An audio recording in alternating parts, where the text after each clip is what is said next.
Hello, I'm Jamie Verso. And I'm Sam Phillips. Welcome to Dare to Talk.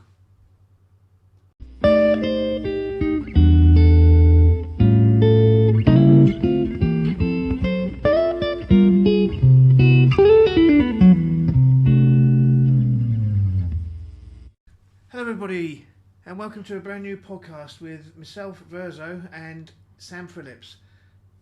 Yep, we're going to be calling it Dare to Talk, and we're going to be talking everything from addiction, cold water therapy, anxiety and depression. It's not going to be all doom and gloom. We're going to have a laugh along the way, but we're going to focus on some very important points.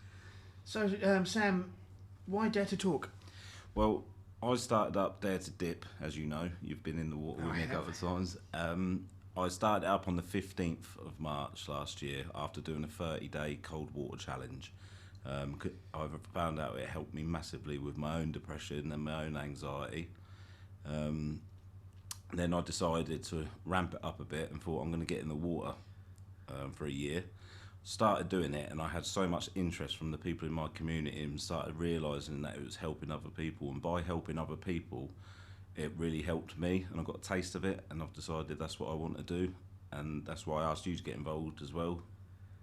Yeah, and I appreciate that. It's a little hobby of mine which has just gone a little bit stratospheric, and I really enjoy it. So if I can give a bit back to others and help people along. Well, we done a podcast together, didn't we? And I think we've done quite well on it together.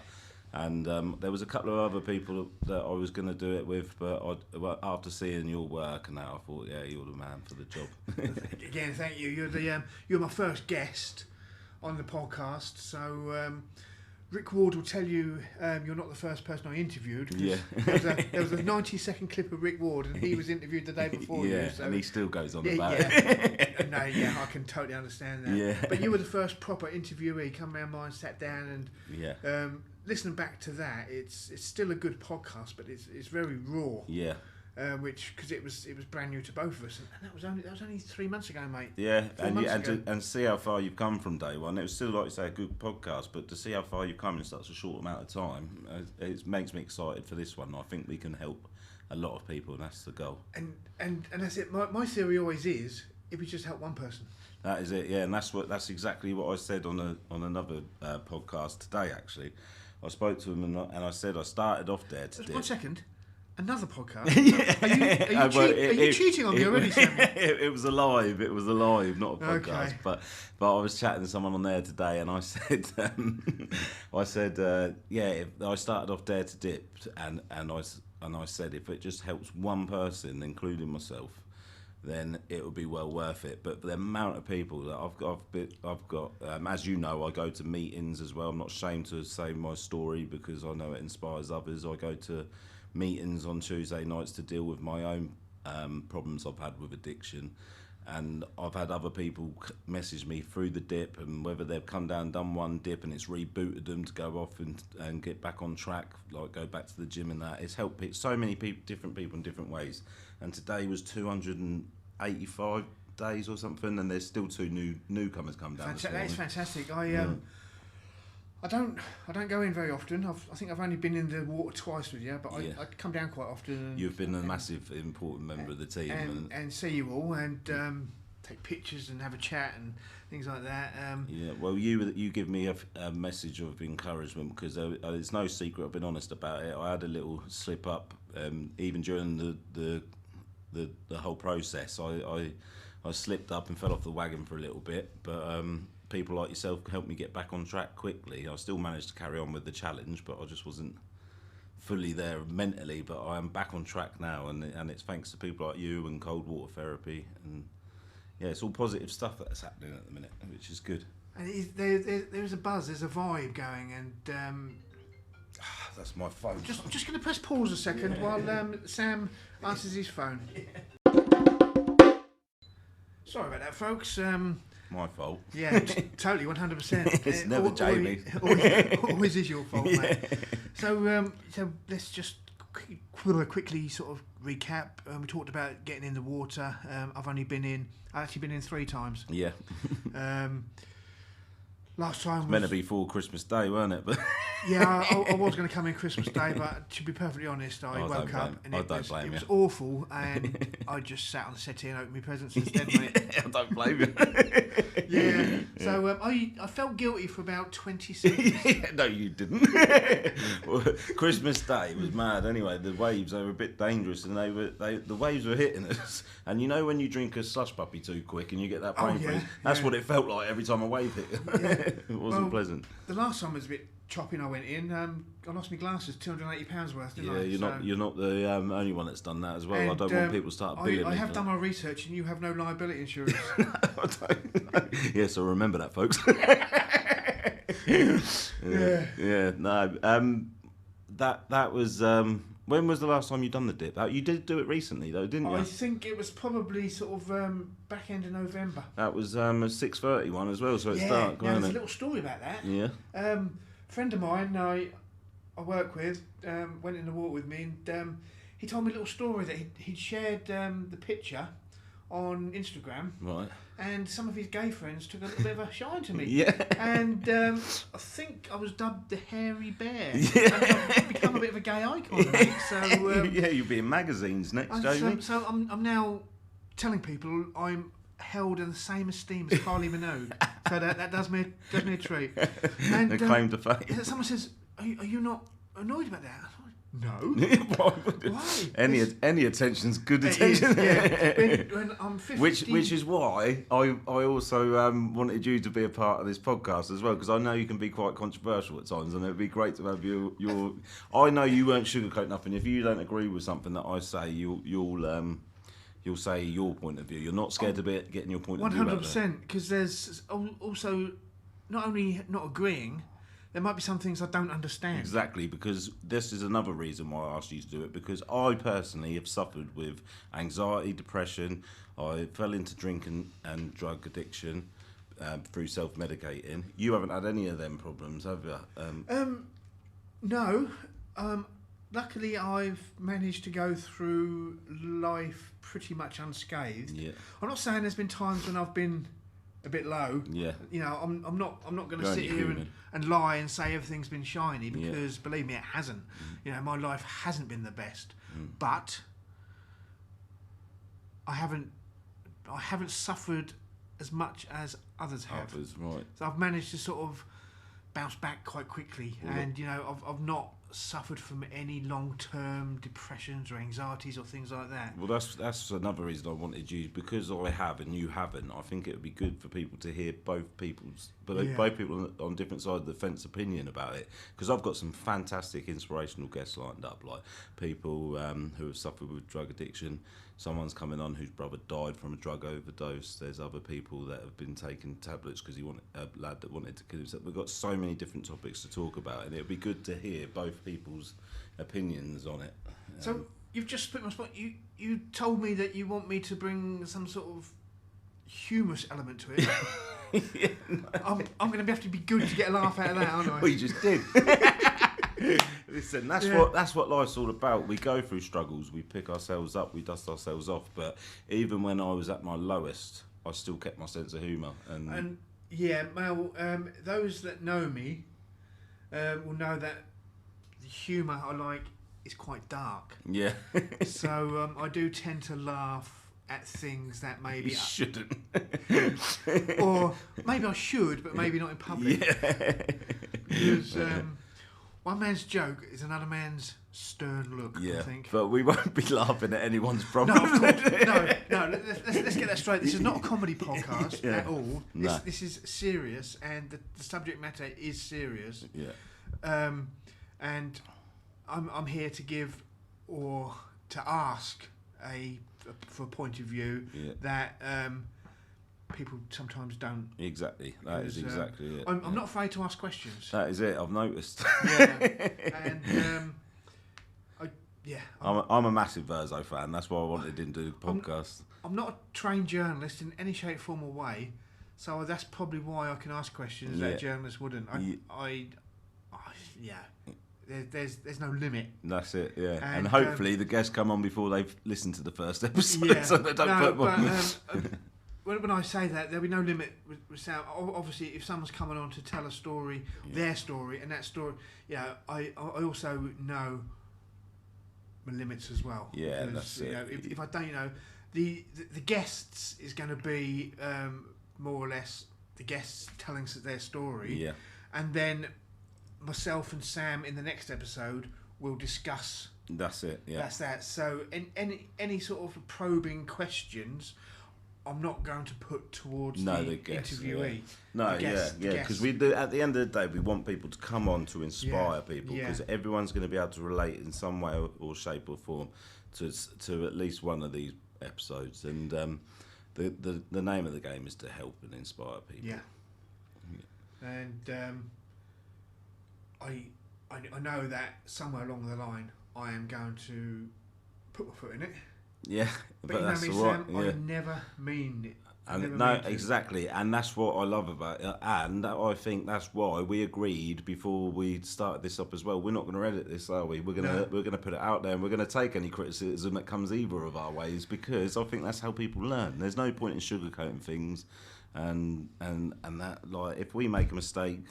And that is the whole point of this. If I say something that I've took it out of context, where people don't agree, that's when people can say, no, actually, you're wrong. This is how I see it, and that is how people learn, I think. And that's it. And if it can provoke, not necessarily provoke, but if it can, if we can put the podcast out and what we say, whether rightly or wrongly, gets people talking, then we've done a job. Then we've done our job, haven't we? Yeah. I would just point out that we say we're not doing any editing, and we're not, because as Sam said, we want to keep it raw and honest. Plus, I'm a bit too lazy to do that. I haven't got a clue. I have the tools, but I just want to speak and get it out. I don't want to start suddenly next 3 days I've got to edit this, that and the other.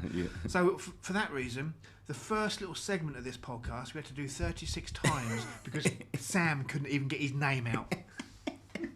I don't think that was all my fault, to be honest. Stuttering Verso. I did have a little stutter as well. But that's all a learning curve. We'll get better as it goes on, I'm sure.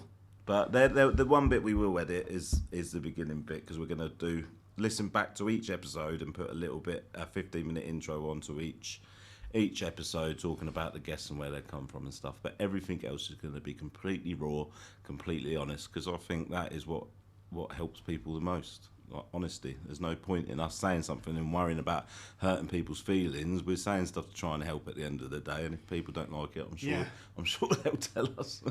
We're not here to be controversial, and we're just here to get people's stories out in a way that we've learned to love. And like Jamie said at the beginning, if one story helps just one person, then we've done our job. But from experience, from doing these dips, my inbox and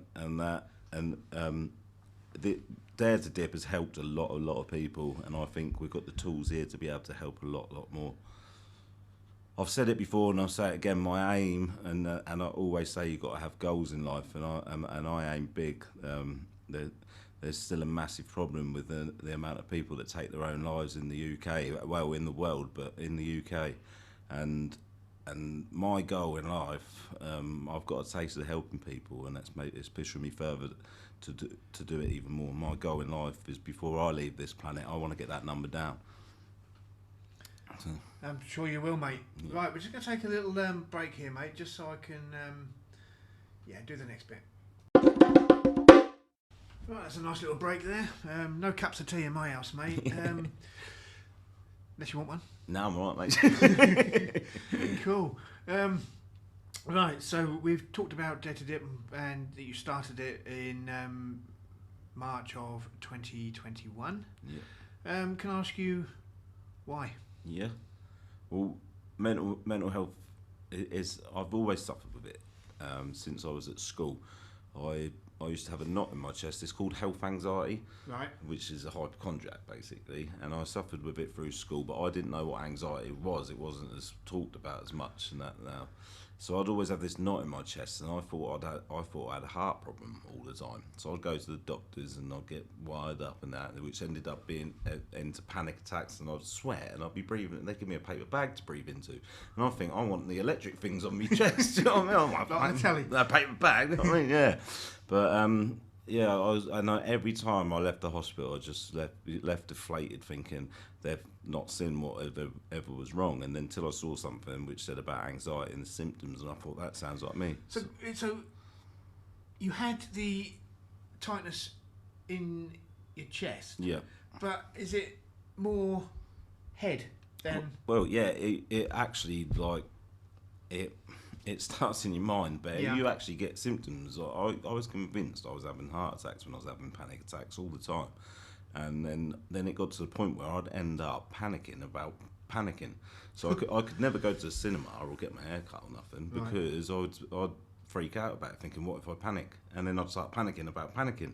So it was a nightmare. And then I found beer, which got rid of the knot in my chest, and I thought, that's great. But then the trouble is with that, you stop drinking the next day, and it comes back even worse, the anxiety. So I thought, I'll have another drink. Yeah.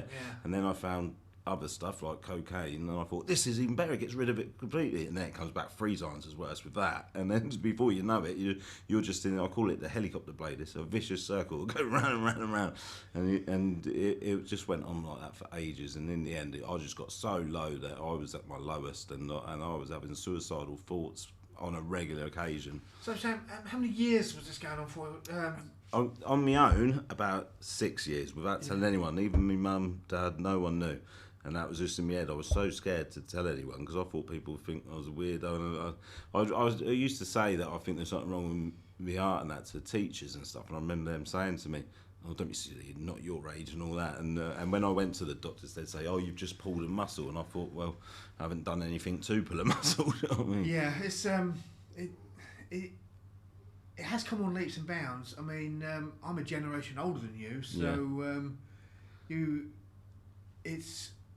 I'm now going to say something which some people might balk at, but it'd be things like, if someone, when I was sort of a teenager, if I was to say, I'll get this, and they'd say, don't be a puff. Yeah. You know, apologies for using that word, but harken back to the 80s, and that was what people would say. Especially, if, as you say, you're quite young, and then if you say, I don't feel right, I don't feel like that, and they'd say, man up. Or and that's still, even though it is talked about a lot these days, that is still the case, and there's nothing more disheartening when you, and let me tell you from experience, when you are feeling at your lowest and you try and open up to someone, they say, just get on with it. That is the worst thing you can say to someone when they're feeling like that. But that is why it's so important to me, and that's why I started up Dare to Dip. I knew people in my community would be struggling even more so with depression and anxiety because of the situation we're in. We're in a pandemic. It's going to have its effect on people's mental health anyway. And I just want to lead by example a little bit and show people it is, especially a bloke, especially a strapping like stallion like myself, to come out and talk about it. Do you know what I mean? I just want to lead by example. For those who don't know Sam, he's just alleged he looks like a stallion. It's more like My Little Pony. I'll take that. I've been called worse. Nah, but I just want to lead by example, and I just want to show, especially young people, like I wish I had someone to talk to me at that age and say, you know what, you can talk about how you're feeling, everything's going to be all right, because it is. Nothing is ever as bad as what we make it out to be in our head, and if we can just get past that fear barrier, then everything will be okay. Yeah, there's I don't want to sit here just spouting off cliches, but there's one I saw many years ago. It says your darkest hour is only 60 minutes long. Yeah, I like that. I'll be using that as a quote. You know that one, mate. Yeah. It's not mine. No, joke apart, it's true, isn't it? Yeah. You know, again, I'm speaking from experience where I've not been low for long. Yeah. So I don't want to sugarcoat it either, but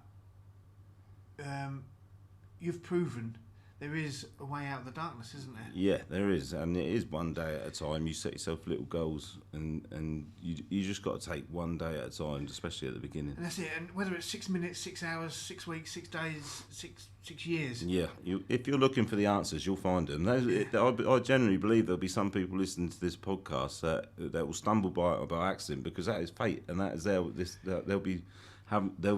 would have come across it because the universe wants them to sort themselves out, and hopefully we can be that light that helps them. And yeah, you've named it Dare to Talk, and that is the thing, isn't it? People growing up didn't dare to talk, no. Because as you say, what was feeling, you spoke to a teacher about it and it was poo-poo. Yeah. And you didn't dare to talk anymore. No, and that is it. And people, even now to this day, people worry, and some people say to me, you shouldn't put your life out there so much. But I'm big enough and old enough now to do what I want to do, and I think people know that. And I'll do that. I will talk about it, because that is the whole point. I have no problems with sharing my story, because I know that since I have done, one, I feel better, and two, it's inspiring other people to change their lives around. How many people have been in the water, do you think? Over 100? Oh, over 300. Yeah? Yeah, over 300. Now, the plan is, and I'll put some work on it, I did say that on the year's anniversary, everyone who's ever been in the water doing one of your dips, invite everyone in. That'd be amazing. I'd love that. That'd be fantastic. Yeah. That's like, because it's a year-long challenge as well. I knew there was going to be some change. I never knew it was going to pick up the way it did. But when you got... at the beginning there was a group of people, and then they faded off one by one, and they've come back every now and then, and I'm still in contact with everyone that's done the dip, like everyone. Made some great friends, but just to see how much it's evolved, and then different people have come in now. There's been young people, there's been old people, there's been all types of characters down there, and everyone's got a story, but what everyone can relate to is, no matter the story, it's the same emotion that people are going through, whether it be someone's family member tragically passed, or someone's lost a job. Every situation comes back to the same anxiety and the same mood. We're all humans, and we all have the same emotions, and whatever the problem is, the same mood. So to deal with it, that is my goal, to tell people to deal with it. I use drink and drugs to try and mask over it, and that didn't help the problem. It was a quick fix and got rid of it for a little while, but it come back twice as bad. There's tools out there like cold water therapy, meditating, and a few other things. I've got a few other tricks and things that people could, when they get in contact with me, I'll discuss it with them, just like simple things like changing your posture can change your state of mind. If you look at someone and you see that they're depressed, you can see that they're depressed by the way they're sitting and crouched over. If you just sit back and sit up straight for a couple of minutes, it can change your state of mind and change your whole day. I think, just to sort of having a quick sort of semi-reflect myself, I've used humour as my... Yeah, I have as well. And even over the years, that might have been my downfall a little bit for a while, because when I told people, I finally said I'm depressed, people were like, "What? No, you're not." Yeah.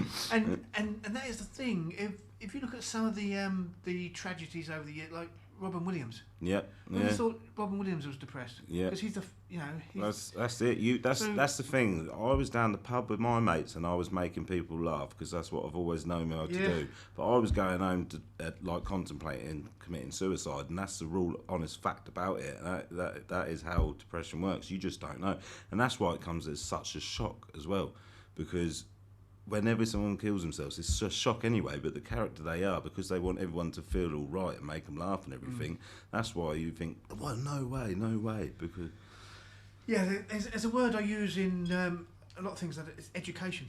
Yeah. Because people, especially of my age, I'm now approaching 52. You don't look a day older. It was we're from the man up generation. Get a grip, pull yourself together. Yeah. You know, I feel a bit low today. Well, do you want to go and run in the girls' team? Yeah. You know, things like that. Yeah, exactly. And that's exactly why the numbers of suicide, especially in men, are so high. Because 75% of people that killed themselves in 2021 were males. And that's because... That's a shocking statistic. Yeah. Not that we want it to equal out, and we want to reduce it. No, everyone's mental health means something to me, but we can't argue with them numbers. And men are just as sensitive as women, not all men, but a lot of men. And since I've been doing Dare to Dip, there's so many blokes, and I won't mention any names, but have messaged me, and loads of blokes saying, I want to do the dip, but I don't want to get my body out on the beach. And that's men have just got as many insecurities as women. I think we're just better at hiding it. Now, if we just want to turn the focus onto me again, that's all we've got time for. But the body. So I remember I said to you at the start, I'm not going to the water yet until I've lost some weight. Yeah. And I was one of those that wouldn't do it. And since I have lost weight, I've been in the water. And now I suppose that was my thing. The body consciousness was my fault. Well, it's a massive thing for some blokes as well. You wouldn't even think. And some blokes who are in better shape than me are worried about their bodies. I think, how do you think that makes me feel? Like my first dip, it looked like Free Willy. They were putting me back in the water. What I say to people, and you've done amazing with your weight loss, by the way, and that's another episode I want to do an episode just on that as well, because I know you've inspired a lot of other people to lose weight. I have. There's people actually gone into the shop where my wife works and said, can you pass a message on your husband that he's inspirational? Yeah. I've never been called inspirational. I've been called things beginning with C before, mate. We're not allowed to say that on this. No, we're not. Again, I've inspired people through my weight loss. You're inspiring people through your... And that's what life's all about to me. I think there's so much negativity in the world. To put a bit of positivity into it is what it's all about. And what I was just going back on your point, I think I said it to you, I've said it to loads of people. Your body is what gives you life, right? So I know it's easier said than done. So whatever shape or anything anyone is, yes, be healthy, but embrace your body, man, because it gives you life. And anyone that comes down to the beach, I say the same thing to them that are worrying about it. Believe it or not, your insecurities are not what people are worried about. They're all bothered about their own. So no one's down the beach looking. No one's down the beach thinking, about how big you are or whatever, because they're all worrying about how big they are. And everyone's so worried about their own insecurities, they've got no time to think about anyone else's. So don't worry about it. Right, Sam, I think we'll sort of wind up now. So this was just sort of the tester episode, so sort of put it out so people can meet us and know what we're going to do, know what we're going to talk about. Yeah. We got a timeline for episode 1, do you think? Well, we said we're going to get guests on. I've got all the guests written down. I'll leave it as a surprise who's coming on and what day, but we're going to have guests on, do about half hour interview with them, and then we're going to have 15 minutes before each one. What me and Jamie are going to do is listen to the interview back and then edit in a 15-minute little chat about the talk and what our opinions and that. Yeah, so the format will be the start of an episode will be us talking about the previous interview. That's it. Then it will be the interview. Yep. And then some other bits. Yeah, just little bits and bobs. News, well, not local news, but let's talk about. Yep. Anything to do with the subject matter. Yep, that's it. Bit of feedback, because as I say, we do want feedback. We do want people to message us. Yeah. We do want people to talk about the episodes, because if there's something that we're covering and you think we're covering it wrongly, put us right. Yeah. Or better, come on, tell us. Come on, come speak to us. Yeah. Either come to my if you're local in Felix, you can come to my house. I've got a room now that's sort of turning into a bit of a studio. Or we can do it on Zoom or Teams or whatever, We've got the technology. Probably best leave me to the technology, because Sam's a bit rubbish at it. I could send a smoke signal and that's about it. And he struggled to do that as well. I ain't got a lighter. Right, so let's sign off. So that's a goodbye from me, Verso. That's goodbye from me, Phillips. Some links to get in touch. You can go on Insta and it's dare_to_dip, or you can pop on Facebook and look for the Dare to Dip group, or individually you can look for Sam Phillips or Jamie Verzi. And if you want to use good old-fashioned email, it's podcasts@jvtv.co.uk. So thank you once again for listening, and this was produced by JVTV Media.